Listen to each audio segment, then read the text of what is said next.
take a turn for the worse. Make sure you tell me right away. You don't need to worry about me, Grandmaster. I'm fine. I mean, I barely did anything, so... What? You're too humble, young man. You played an indispensable role in the battle for Nodcry. We can't thank you enough for your support. Sometimes, when people praise you, it's because you deserve it. The best thing is to accept it calmly and with grace. It's important to learn how to respond to words of admiration. Let's do a quick demonstration. Albedo, that was an incredible feat of alchemy. The pressure was on, but you worked flawlessly at lightning speed to get the job done. Thank you. I can't take all the credit, though. Durin played a big part in forming the alchemical array. See? Did you catch that? A masterclass in how to take a compliment. Okay, yeah. I did work pretty hard to help prepare for the battle. No point denying that. Hey, you guys! Hey, look who's bounced back. Looking good, Traveler. Seems like you've recovered. You won't need to take any more medication. Can I get you a drink? Huh? You know how to order at a bar now? You've sure learned a lot recently. Handling a drinks order is ridiculously simple compared to alchemy. Don't worry, I'll blend into society yet. Paimon believes it. You're clearly a fast learner, just like your brother.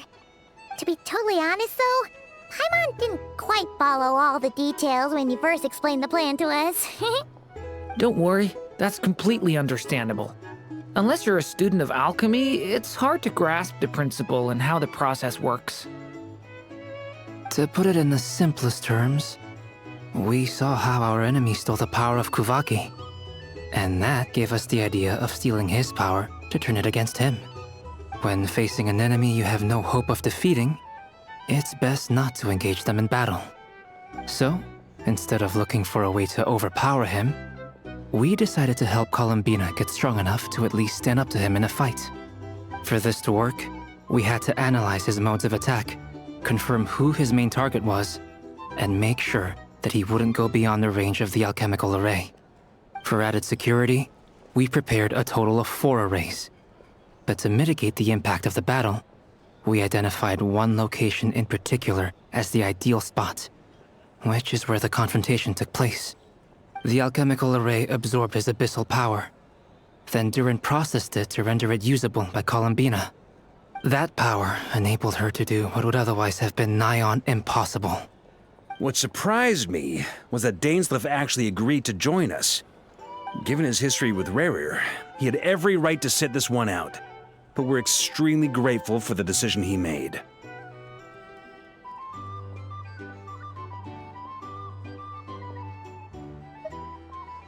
It must have been a painful choice to make. But I'm sure that making a decision was far better for him than staying in limbo. Absolutely. He was torn between 2 paths, but in the end, he made his choice and stuck to it resolutely. He doesn't strike me as the sort of person who'd stay trapped in limbo for long. Anyway, however you cut it, everyone gave a stellar performance. And now, it's time to kick back and celebrate.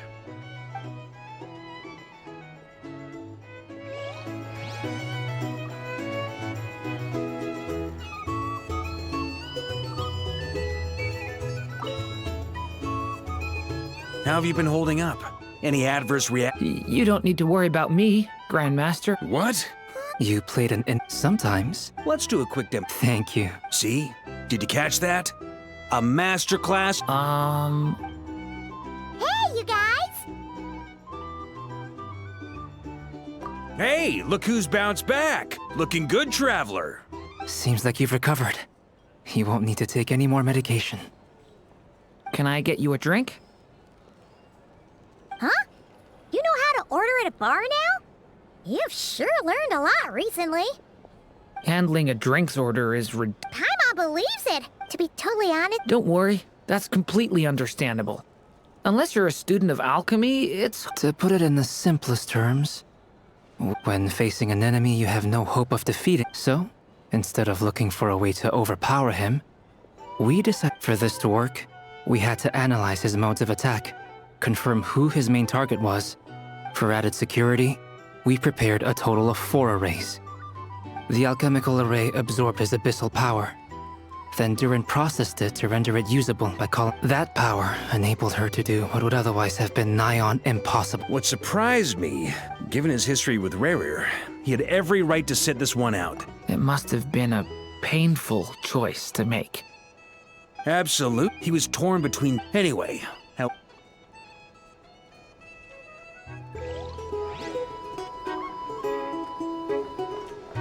Our drink recommendations? Well, for starters, I recommend you drink this.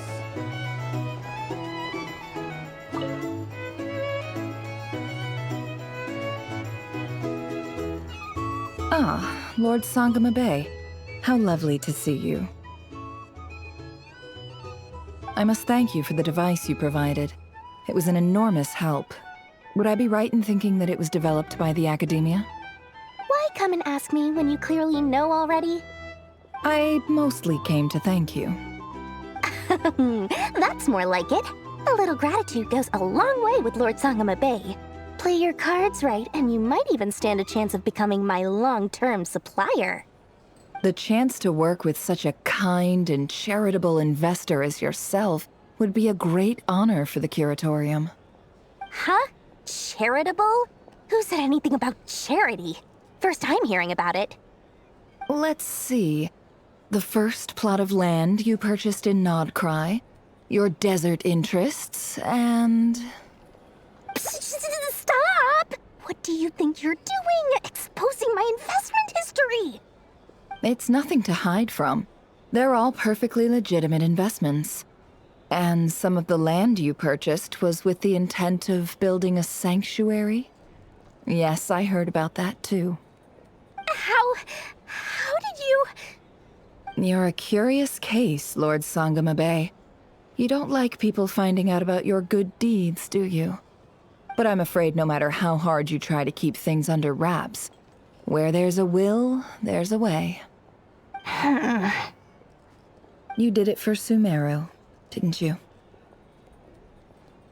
It was empty land that was gonna go to waste otherwise. I figured if I built something there, it might at least get some use in an emergency. Disasters are capricious things. They strike without any warning. I've lost family to a disaster before, and I don't want to lose any friends or business partners if I can help it. My elder sister used to dream of finding a sanctuary.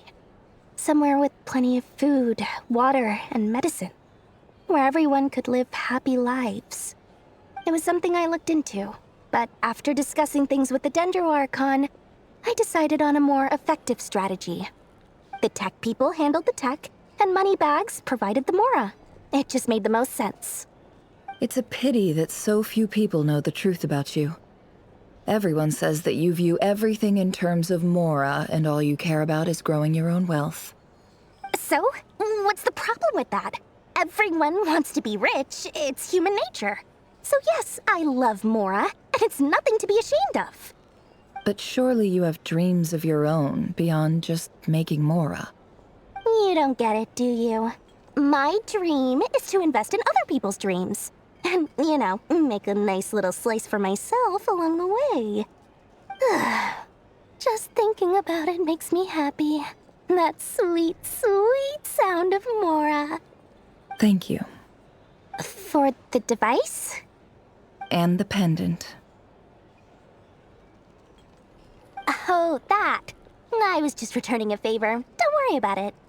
Seems like we've both been away from home for a very long time. Yeah. So long that I barely remember what my family even looked like. That would be your mother, father, and sister? Yeah, though it's been years since my sister passed away. It's not like I want to forget them, obviously, but memory can be even more ruthless than the most calculating business person. Beyond a certain point, if something isn't helping you, it just gets rid of it.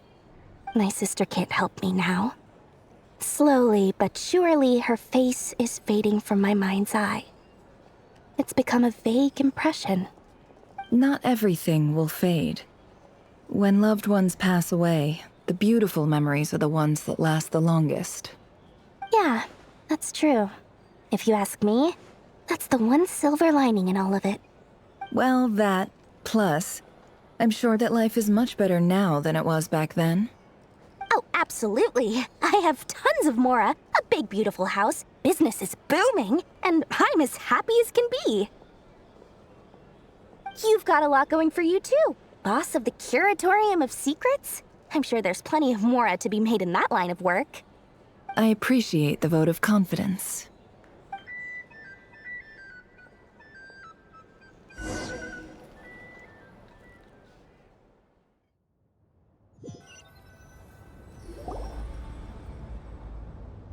That's the only reason you're here. Yes. I've thought a lot about it. And I've realized that you, me, and Arlecchino should be friends. I think this is very important. So I felt I had to come and tell you. Well, this is a new one. I'm so moved. I can't even hold my teacup. If that's all, you can leave now. Do you not want to be friends with me? Or is it that you prefer being coworkers? What is this, Columbina? Are you deliberately testing my patience threshold? Right now, my politeness module is active. But if you say another word, I swear I'll shut it down. If your politeness module was active, wouldn't you say the word please at some point?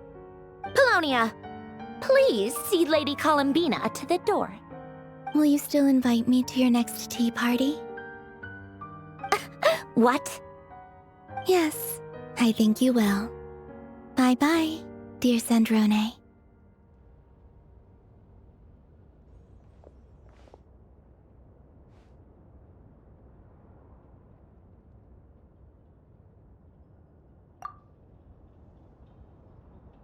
Last time, the Wild Hunt escorted you out.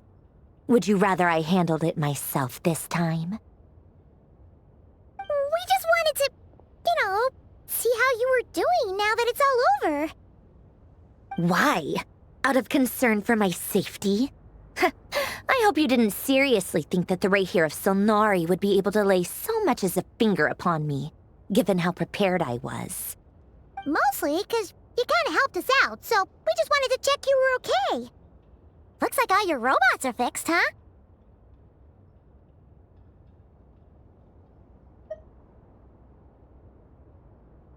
Oh, don't you worry about that. Tea time is already a write-off. The visitor before you managed to kill my appetite. If you're in the mood for tea, go ahead and help yourself. Otherwise, it's going to waste. My coasters are still missing in action, though. Use this notebook instead. Whoa! Pretty hefty notebook. Look at all those calculations. You can ignore those. They're just dumb scribblings. I doodle and write in my free time. Sometimes I remember the distant dreamlike past. Sometimes I imagine the far-flung future.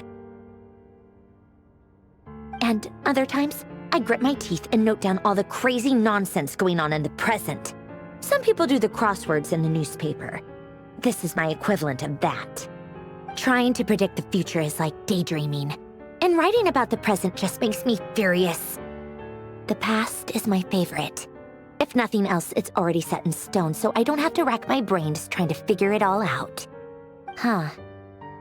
Although, having said that, the only vaguely interesting memory in my past is probably that guy they call Lord Artificer. Who else? Pretty much all the mecha and Fontaine are his personal handiwork. Wait, are you saying you know him? Like, personally? As a friend? I mean, I guess we were friendly enough.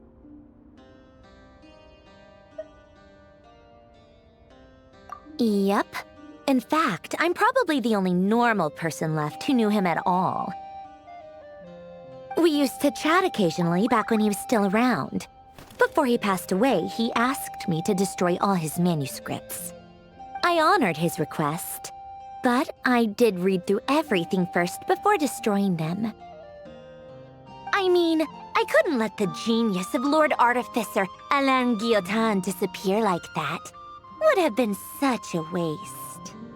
So, that's where the formulas in your notebook are from? I just told you, those are my equivalent of crossword puzzles.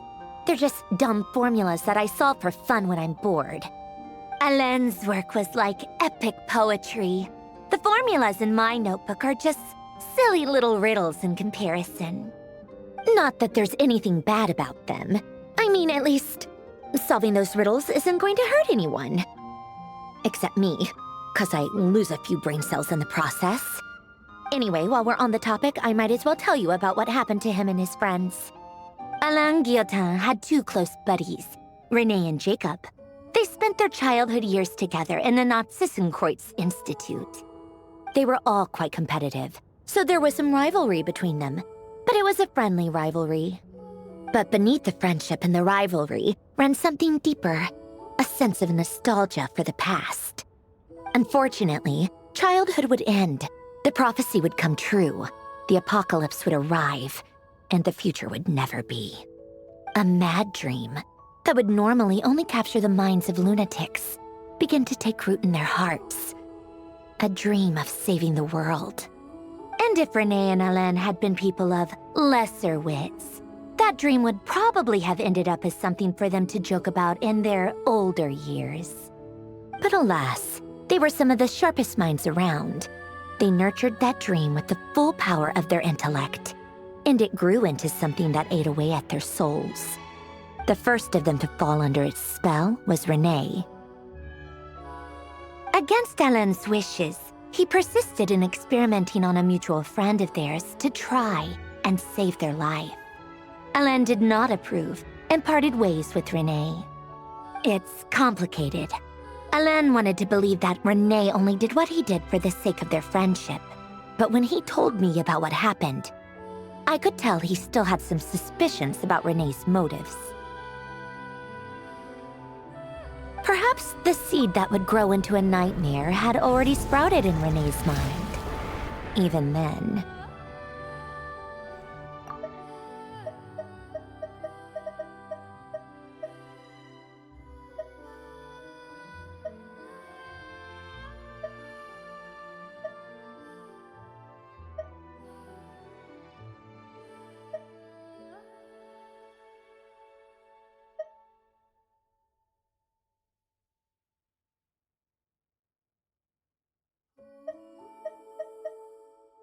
The next time they met, Renee's soul had been completely engulfed by the dream of salvation. His futile attempt to change the tide of fate only resulted in a wave that swallowed up the world, even before the apocalypse came. And although that wave died down eventually, I hear that it just recently came back with a vengeance. As I understand, Renee wanted to live out his dream of salvation once more. But I'm told that the attempted resurgence finally died out for good. At long last, Renee awoke from his deluded dream. Though of course by then it was far too late. What do you think of Renee? Do you admire his transcendent genius? His view that any price was worth paying to achieve the lofty goal of saving the world? Or do you despise him? Dismiss him as an evil madman who wrought havoc on the lives of everyone around him as he pursued his delusional dream. Same difference, really. Just a matter of perspective. What a cop-out. But I suspect you'd have a more incisive and insightful answer if we dug into it further. I don't like fanatics who give up their whole lives for their ideology. Nor do I like fools who let their delusions take control. Maybe I could understand if Renee had just been an ordinary person. But he had a sage-like intellect. And still managed to get himself lost in the labyrinth of his own desires. Anyway, that's enough about Renee. Now, moving on to Alain Guillotin, the Lord Artificer. He managed to put a stop to the first storm whipped up by Renee. But after that, Alain lost his friends and family. To his credit, I suppose, the loss of his family and friends was purely a tragic accident. It's not like Alain sacrificed them for his cause or anything. After that, the only thing supporting his work was the same dream that had dragged his closest friend down to the abyss. But although the desire to save Fontaine drove him to found the Fontaine Research Institute, Alain continued to reject any form of transcendental knowledge or power. He was suspicious and fearful of it, having seen the way it had affected his closest friend. I think that formulas and machines derived solely from human intellect were the only thing that gave him a sense of spiritual comfort. Yet Alain's intellect was simply too great.